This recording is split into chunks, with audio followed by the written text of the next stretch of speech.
আতঙ্ক তৈরি করার মতো একটি রোগ রোগীদের কাছে। ত্বকের বিভিন্ন জায়গায় সাদা ছোপ তৈরি হয়েছে।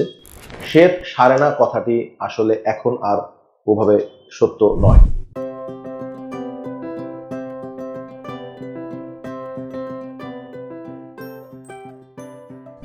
আসসালামু আলাইকুম।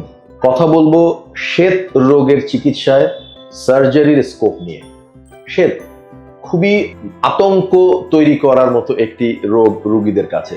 যখনই কোনো রোগী বা রোগীর আত্মীয় স্বজন জানতে পারেন যে তাদের কেউ শ্বেত রোগে আক্রান্ত হয়েছে, অর্থাৎ ত্বকের বিভিন্ন জায়গায় সাদা ছোপ তৈরি হয়েছে, তারা ভয় পেয়ে যান, বিষণ্ণ হয়ে যান এবং অনেক বেশি দুশ্চিন্তাগ্রস্ত হয়ে যান।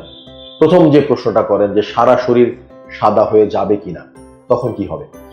তো শ্বেত সম্পর্কে আমাদের মধ্যে বেশ কিছু ভয় কাজ করে।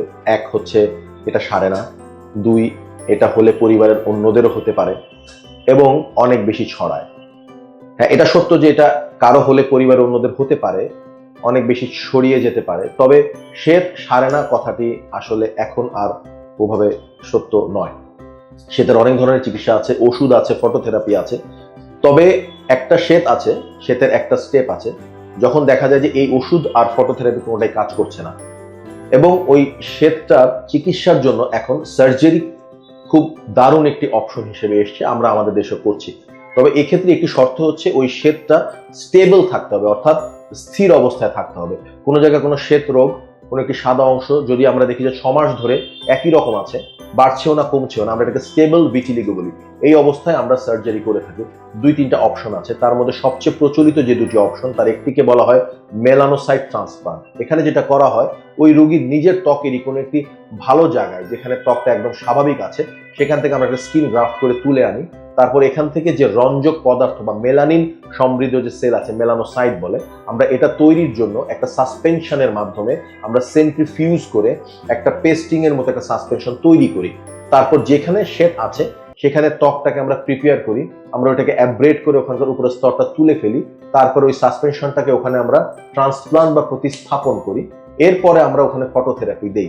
এর মাধ্যমে দেখা যায় শরীরের যেই অংশে শ্বেত বহুদিন ধরে আছে, ওষুধে কাজ হয়নি, সেটাও সেরে যায়।